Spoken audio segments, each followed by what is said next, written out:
आप सभी को मेरा सादर प्रणाम। जय श्री राम। सभी सनातनी भाई बहन को मेरा चरण स्पर्श। मैं शालिनी सिंह आज आप सभी से एक बहुत ही अहम बात कहने आई हूँ। और 2022 यूपी का चुनाव बहुत नज़दीक आ गया है। जितने भी नेता हैं कुछ दल बदल रहे हैं, कुछ भाजपा में आ रहे हैं, कुछ सपा में जा रहे हैं। तो मतलब ये नहीं है, मतलब ये है कि इनका जो काम है ये तो करेंगे। जैसा कि स्वामी प्रसाद मौर्य जी को अब भाजपा में नहीं रहना, भाजपा का बहिष्कार करना है, क्योंकि भाजपा जो है कि उनको उनके मन जो कार्य करने नहीं दी, उनको घोटाले नहीं करने दी, तब उनको भाजपा से नफरत है। तो ऐसे बहुत लोग आए हैं और इसी में एक खबर आ रही है कि अपर्णा जी भाजपा में शामिल हुई हैं। हम मातृशक्ति को, हमारा तो भाजपा शुरू से मातृशक्ति के लिए काम करता है, मातृशक्ति का नमन करता है, मातृशक्ति को ही सर झुकाता है। मातृशक्ति से ही हमारा भाजपा शुरू किया था कार्य और मातृशक्ति को लेके चल रहा है। तो अपर्णा जी का मैं बहुत बहुत स्वागत करती हूँ बीजेपी पार्टी में, भाजपा में शामिल होने के लिए। और मेरा दिल से आभार, अभिनंदन है उनका और कि वो भाजपा में आई। और सबसे बड़ी बात जो मैं बात बताने जा रही हूँ, बात है हिंदुत्व की बात है। ना समाजवाद ना परिवारवाद, लड़ाई ना समाजवाद की है ना परिवारवाद की है। जो लड़ाई है वो सिर्फ विकासवाद की है, राष्ट्रवाद की है।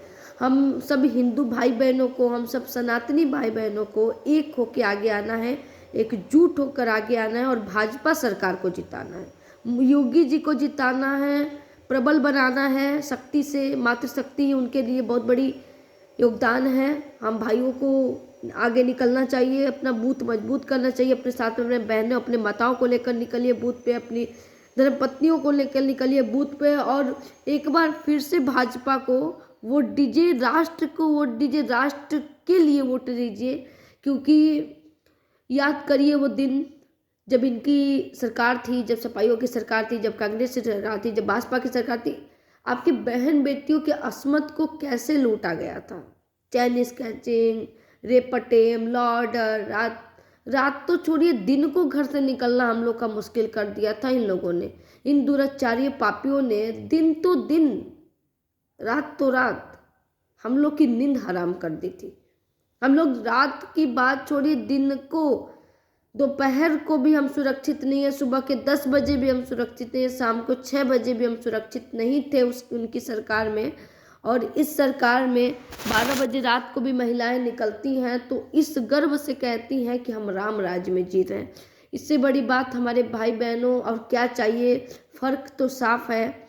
बात कर ले विकास की, सबसे पहले महिलाओं के लिए इन्होंने सुलभ शौचालय बनाया, महिलाओं को आवास दिया, महिलाओं को उज्ज्वला योजना दिया, घर घर तक गैस सिलेंडर पहुंच रहा है, घर तक। पुरुष घर पे नहीं है तो ये भी चिंता नहीं है कि महिला को रोटी कैसे बनेगी। घर घर तक माननीय जी द्वारा कार्य किया गया, मोदी जी, योगी जी, घर घर तक गैस चूल्हा पहुंच रहा है, गैस सिलेंडर घर घर तक जा रहा है। आप आराम से अपना कार्य कर रही हैं।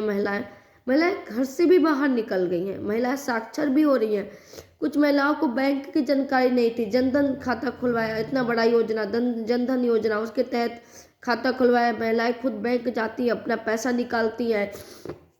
विधवा पेंशन, ई राशन कार्ड, श्रमिक कार्ड, कितना गिनवाए, बहुत सारे कार्ड हैं जिनसे खाद बीज का पैसा किसानों के खातों में साल के 6,000 रुपये आराम से आ जाता है। किसान अपना खेती भी कर रहा है। बिजली की बात कर ले, पहले के सरकारों में और अब के सरकारों में खुद आप देख सकते हैं कि पहले की सरकार में 2 घंटा भी बिजली अगर रुक जाती थी तो वाह वाह, और नहीं तो पता नहीं चलता था कि बिजली कहाँ है। कभी आधी तूफान आ जाए तो महीनों लग जाते थे बिजली लाने में, ट्रांसफार्मर जल जाता था तो 100-100 रुपये, हमें याद है कि 100-100 रुपये घरों से इकट्ठा होते थे तो ट्रांसफार्मर लगता था। अब देखिए 24 घंटा बिजली मिले। गांव शहर कहीं ऐसा नहीं है जहां 24 घंटे बिजली ना मिलती हो। कोई मेरे भाई बहन आगे आके कह दे कि हमें बिजली नहीं मिलती, हर किसी के घर में बिजली है, हर किसी के घर में गैस चूल्हा है, हर किसी के घर में राशन कार्ड है, उसको राशन मिल रहा है, हर किसी के लिए, हर किसी के घर में सुलभ शौचालय बनवाया, हर किसी के घर में महिलाओं के लिए आवास दिया, आवास योजना का कार्य किया हमारी प्रदेश सरकार ने, हमारी केंद्र सरकार ने। इतनी सारी योजनाएं, इतनी सारी सड़कों का निर्माणाधीन, गांव-गांव तक जाके कोरोना वैक्सीन पहुंचाना। सबसे बड़ा बात तो कोरोना वैक्सीन का आ गया, घर घर तक, खुद हमारे घर तक कोरोना वैक्सीन पहुंची थी, कोरोना टेस्टिंग की किट पहुंची थी कि मैडम टेस्ट करवा लीजिए, हम लोग सरकार की तरफ से आए हैं। और इतनी अच्छी अच्छी पहल, जब पूरा देश हाहाकार मचा रहा था, जब पूरा देश रो रहा था कोरोना में, तब हमारे देश के प्रधानमंत्री दीप जलाकर, अलख जगाकर माँ को वंदन किया, माँ को याद किया, प्रभु श्री राम को याद किया, और हम सब इस बीमारी से धीरे धीरे निजात भी पा जाएंगे। हमारी सरकार इसमें भी लगी हुई है, और भी वैक्सीन के लिए, और भी कोरोना किट के लिए हमारी सरकार काम कर रही है। तो उपलब्धियां तो मेरे भाई साफ है ना। पिछली सरकार ने कहा मोदी जी राफेल नहीं लाते, मोदी जी राफेल ला दिए। सरकार ने युद्ध छेड़ा कि राम मंदिर नहीं बना, भव्य राम मंदिर बनने जा रहा है। भागीरथी जी का सपना, जो कभी भागीरथी ने देखा था कि 700 में दूर गंगा हमारी है तो भगवान के चरणों से कब छूकर निकलेंगी, भागीरथी का ये सपना जाके दिसंबर में माननीय मोदी जी ने श्रमिकों पर फूल की वर्षा करते हुए ऐतिहासिक ऐतिहासिक दिव्य भव्य काशी का निर्माण कर दिया, कॉरिडोर बनवाकर। राम मंदिर बनवाने का संकल्प रखा, राम मंदिर भी बन रहा है, ऐतिहासिक फैसला भी आ गया।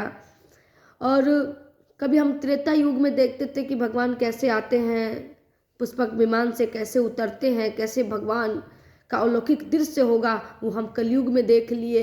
इन दोनों महापुरुषों ने राष्ट्र के निर्माण के लिए जो भी कार्य किए, जितना भी कार्य किए, हम शब्दों में गिना नहीं पाएंगे कि इन महापुरुषों ने कितना कार्य किया। जमीनी स्तर पर इनके कार्यकर्ता उतर के कार्य किए, इनके विधायक जमीनी स्तर पर उतर कर कोरोना काल में लड़ते हुए कोरोना बीमारी से जमीनी स्तर तक कार्य किए हैं।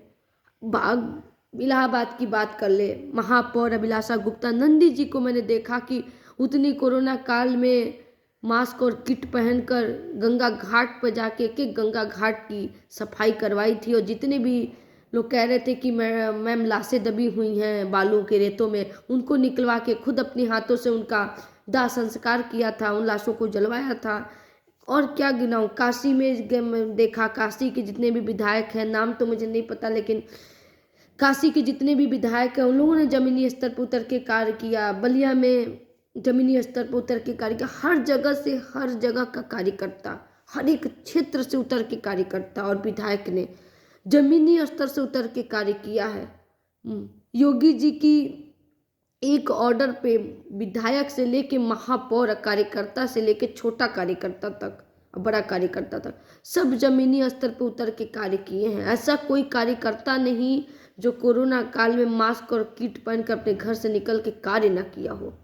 कोरोना काल में ही नहीं, निरंतर हम लोग का ये प्रयास रहता है कि घर घर तक पहुँचे, जन जन तक पहुँचे, और जन जन तक जाके उनकी जन समस्याओं को सुने। और हम लोग सुनते भी हैं, चौपाल भी लगाते हैं। आज तो महिलाएं खुल के बैठ के खुद चौपाल लगा के पूछती है हमारी महिला कार्यकर्ता कि बहनी तहर का दिक्कत बा, बहनी तुमको का प्रॉब्लम है, बहनी तुमको का चाहिए।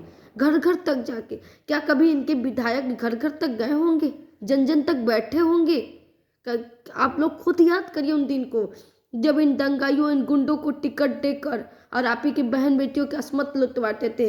अब तो मेरे हिंदू भाई बहन, मेरे सनातनी भाई बहन, अब तो जाग जाइए, उठ जाइए। यही एक समय है कि हम घर से निकलें, अपना बूथ पे जाएं, अपना एक वोट, अपना हर एक परिवार का एक एक बहुमूल्य वोट भाजपा के निशान पे, कमल के निशान पे एक बार दबा कर आए, एक बार फिर से अपने मोदी सरकार, योगी सरकार को विजयी भवा बनाएं, और इस सन्यासी को एक बार फिर से हम सत्ता में लाएं और बैठाएं। उसके बाद देखिए कार्य जो हुआ है और आगे जो होगा, कार्य रुका नहीं है, प्रगतिशील पे हो रहा है। महाराज को कोई चिंता नहीं है, बस कार्य नहीं रुकना चाहिए। कार्य तो हो रहा है मेरे भाई सनातनी भाई बहनों, कार्य हो रहा है, कार्य होगा। रही सवाल रोजगार की, पता नहीं कितने रोजगार दे दिए। रोजगार की तो चिट्ठा मेरे पास नहीं है। हम माननीय जी विधायक जी से, कार्यकर्ता जी से हम किसी दिन आएंगे लाइव तो हम वो भी भिजवा देंगे। बहुत कार्य हैं, छोटे छोटे जो कार्य रुक गए थे। चीनी मिल जो रुक गया था, गन्ने की खेती नहीं कर पाते थे, वो चीनी मिलों को खुलवाया हमारी सरकार ने। छोटे छोटे कार्य, जो साड़ी की बुनाई होती है बनारस में, लोग गए तो मोदी जी ने से कहा कि काशी की जनता ने कि हमारी कढ़ाई बुनाई, हमारी हस्तकला का कार्य रुक गया है। महाराज ने फिर उसको शुरू करवा दिया, आप अपना हस्तकला का कार्य करें। छोटे छोटे आर्टिस्ट को भी सम्मान दिया इन्होंने कि आप अपना हस्तकला करें, अपनी हस्तकला को प्रख्यात करें, विख्यात करें। इससे बढ़िया हम यशस्वी प्रधानमंत्री और यशस्वी मुख्यमंत्री कहाँ देखे होंगे। ये तो राम राज हो गया, ये तो चमत्कार हो गया। और ये चमत्कार पिछले साल के वोट देने से, आप ही सनातनी भाई के जागने से ये चमत्कार हुआ था। और एक बार फिर से हिंदुत्व के विकास के लिए, राष्ट्र के विकास के लिए, राष्ट्र की नींव रखी जो गई है, जो हम सबने सपना देखा है एक राम राज जीने का, वो राम राज तभी पूरा होगा, वो सपना तभी पूरा होगा, राम राज तभी आएगा जब हिंदू भाई बहन हम सब जागेंगे, एक होंगे, इन दुराचारियों पापियों को सबक सिखाएंगे, बूथ पे जाके बूथ को मजबूत करके भाजपा सरकार को वोट देकर। और जब हम अपने मुख्यमंत्री जी को एक बार फिर से मुख्यमंत्री बनाएंगे, फिर हमारा जो रुका हुआ कार्य है, जो हमने सपना देखा है, वो संभव होगा। और वो संभव मेरे प्यारे सनातनी भाई बहनों, आप ही 100-125 करोड़ देशवासियों की वजह से ये सपना पूरा होगा। इसीलिए आज हम अपने जितने भी सोए हुए हिंदू भाई बहन हैं, माताएं हैं, पिताएं हैं, उनको हम जगाने आए हैं, एक अलख जगाने आए हैं राष्ट्र के निर्माण के लिए, राष्ट्र के विकास के लिए। ना, मैं फिर से कह रही हूँ, ना जातिवाद के लिए, ना परिवारवाद के लिए, ना समाजवाद के लिए। हम जगाने आए हैं हिंदुत्व के विकास के लिए, अपने राष्ट्र के विकास के लिए, अपने सनातनी भाई बहनों को जगाने आए हैं। तो प्रेम से बोलिए सियावर रामचंद्र की जय, उमापति महादेव की जय, हर हर हर महादेव। तो प्रेम से बोलिए सियावर रामचंद्र की जय। रामचंद्र जी ने कहा था कि एक अच्छा सन्यासी ही एक अच्छा राजा का, एक राज्य का निर्माण कर सकता है। हमने योगी जी को लाया, राष्ट्र का निर्माण हुआ, इतना अच्छा भव्य निर्माण हुआ। हमने मोदी जी को लाया, इतना अच्छा निर्माण हुआ, इतनी अच्छी कार्य हुई कि मन विभोर हो जाता है इन दोनों महापुरुषों को देखकर कि क्या हम सच में राम राज में जी रहे हैं। अपने आंखों पे वो चमत्कार देखते हुए समझ में नहीं आता कि इतने वर्षों से कांवरियों पे अत्याचार किया गया, कर सेवकों पे अत्याचार किया गया, और इतना सालों के बाद हमारे पूर्वज पत्थर खाकर, जूते खाकर, चप्पलें खाकर, गोलियां खाकर सीने पे, और जो सपना देखा था रामलला का, जो कोई आएगा, एक सन्यासी आएंगे, 2 सन्यासी आएंगे और उसको पूरा कर देंगे, ऐसा चमत्कार तो चमत्कार ही कहा जाएगा मेरे भाई बहनों। ये चमत्कार ही हुआ है, और ये चमत्कार एक बार फिर से आप सबको करना है। पोलिंग बूथ पे जाके एक वोट बहुत बड़ा बहुमूल्य वोट होता है, और एक एक वोट से, एक एक हिंदू भाई बहनों के वोट से ही हमारा राष्ट्र का निर्माण होगा, हमारा सरकार बनेगी, हम फिर से सत्ता में आएंगे। और सत्ता में आएंगे तभी तो कार्य करेंगे मेरे भाई, जब आप हमें वो बहुमूल्य टाइम दोगे, वो बहुमूल्य वोट देंगे, तभी तुम्हारे प्रधानमंत्री और मुख्यमंत्री कार्य करेंगे। तो आप सभी से निवेदन है, उठ जाइए, जाग जाइए और एक अलख जगाइए कि राष्ट्र का निर्माण हो, और इस बार राष्ट्र का निर्माण हो। प्रेम से बोलिए सियावर रामचंद्र की जय, प्रभु श्री राम लला की जय, पवन पुत्र हनुमान की जय, श्री रामचंद्र की जय, माँ दुर्गा की जय, सभी देवी देवताओं की जय, अपने राष्ट्र की जय, अपने कुलधाम की जय। जय जय श्री राम, जय जय श्री राम, जय जय श्री राम।